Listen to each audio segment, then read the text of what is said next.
Hey, this is Brian with ActiveMelody.com.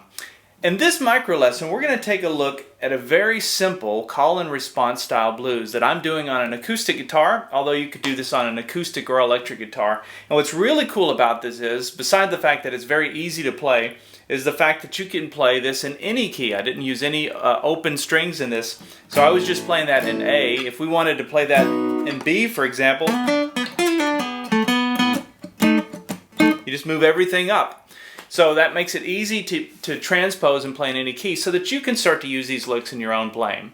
If you'd like to download the tablature for this lesson, you can go to activemelody.com/micro and do a search for ML054. Alright, so this is a call and response style blues, which means we go back and forth between playing lead, which is the call, and the response, which is the rhythm. And it's putting those two pieces together like that, back and forth, that give you the context to define the song. And this is a great way to improvise, great way to practice improvising, because you can do it on your own. So the really cool thing about this is the rhythm part is going to be very simple to play because it's just 2-note chords.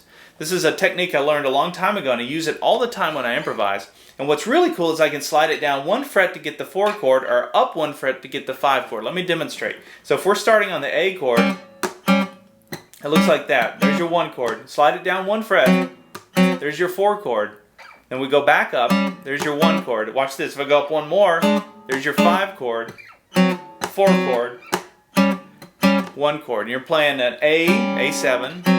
There's your D7, A7.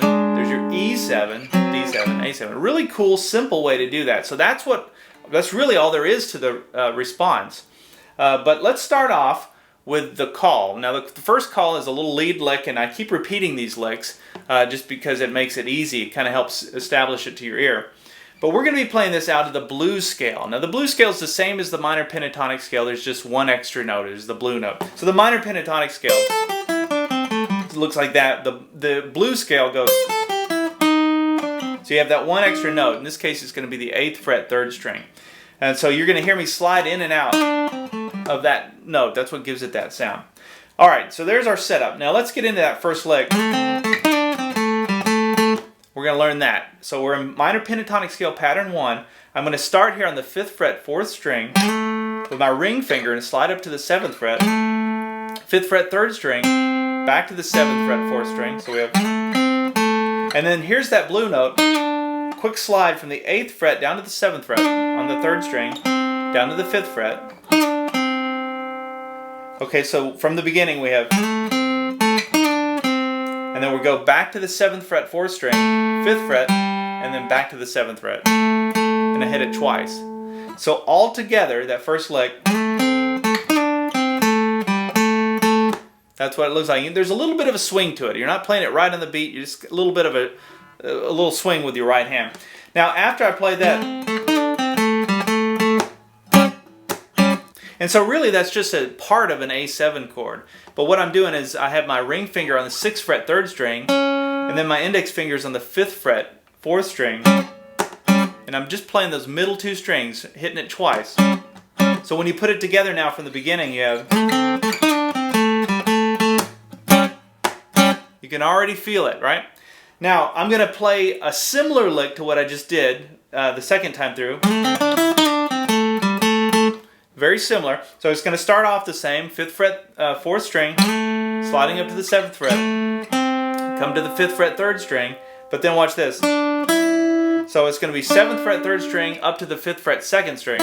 So we're just walking right up that minor pentatonic scale. And then from there, same ending part. So that's that slide from the 8th fret, 3rd string, down to the 7th fret, down to the 5th fret, and then 7, 5, 7 on the 4th string.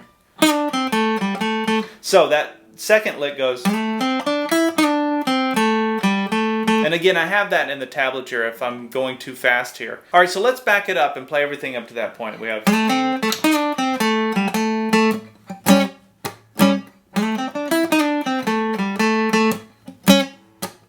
now we're going to go to the 4 chord, which is going to be our D chord, and I'm going to play basically the same thing.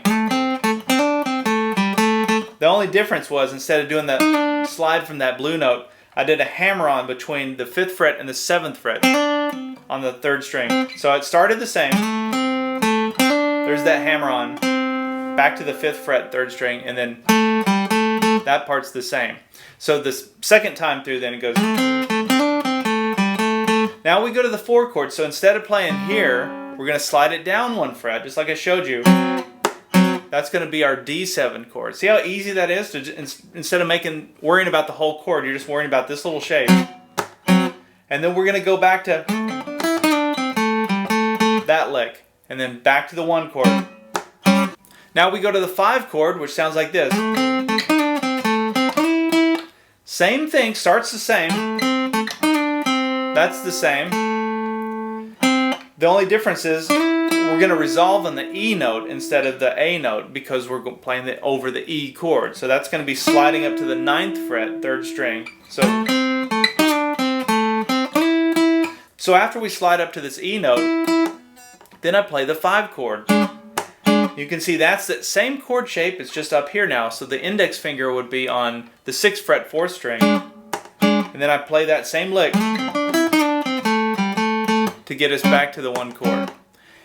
And that's the whole thing. It's pretty cool. What's really cool about this, once you get comfortable with it, is that you can shift it and play it in another key. So try playing it, so that would be in the key of A. Try playing it in the key of G. You should be able to do that on your own without anybody showing you how to do that. All right, let me back up and play through this one more time slowly. And if you like this lesson and you haven't checked it out yet, be sure to go to activemelody.com.